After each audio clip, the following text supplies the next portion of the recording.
Fry అనేది చేసుకోవాలన్నమాట. ఆకుకూర తాళింపు అనేది. తాళింపు ఏ విధంగా తయారు చేయాలో చూపిస్తాను. పనగుంటాకు ఫ్రై చేస్తున్నాను.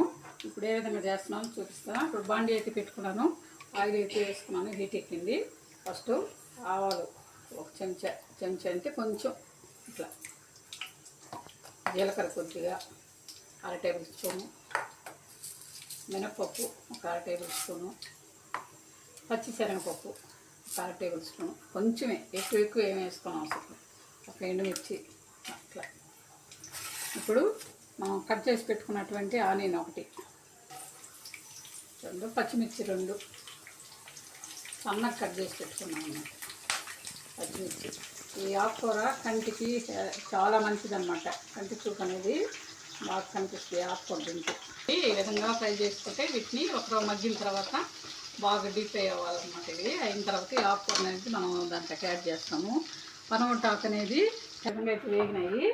ఇప్పుడు మనం దీంట్లోకి కొంచెం పసుపు యాడ్ చేస్తున్నాము. చూడండి, కొంచెం 1/2 టేబుల్ స్పూన్ పసుపు అయితే యాడ్ చేస్తాను. ఇప్పుడు మనం కట్ చేసి పెట్టుకున్నటువంటి పనగొట్టాకుని ఈ విధంగా సన్నగా కట్ చేసుకోవాలన్నమాట. చాలా బాగుంటుంది హెల్త్కి. ఉప్పు ఆకుకూరతోనే అన్నం తినచ్చు. ఇంకేం అయిన అవసరం లేదు. అంతే, మనం ఉప్పు వేసుకోవాలా అంతే.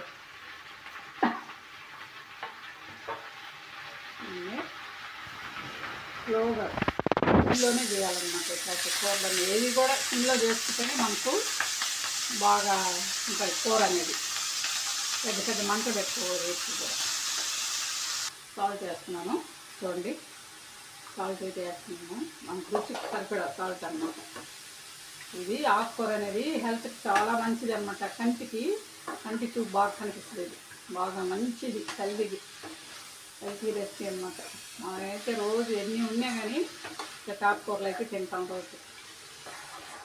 పనగొంటాకైతే హెల్త్కి చాలా మంచిది, కంటికి కూడా చాలా మంచిది అన్నమాట. ఆకుకూర ఫ్రై అయితే చక్కగా రెడీ అయిపోయింది. ఎప్పుడు మూత పెట్టుకోకూడదు ఆకుకూర మీద, పనగొంటాకు ఏ ఆకుకూరల మీద అయినా. ఎందుకంటే పచ్చదనం అంతా పోతుంది అన్నమాట మూత పెడితే.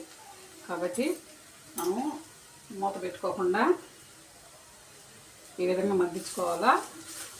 ఫ్రై అయితే రెడీ అయిపోయింది. చూడండి, మనం ఏమేమి వేసాం దీంట్లోకి: ఆనియను, వెల్లుల్లి, పచ్చిమిర్చి, ఒక ఎండుమిర్చి, పోపు దినుసులు అంతే, కరివేపాకు, సాల్ట్ ఇవన్నీ వేసుకున్నాము.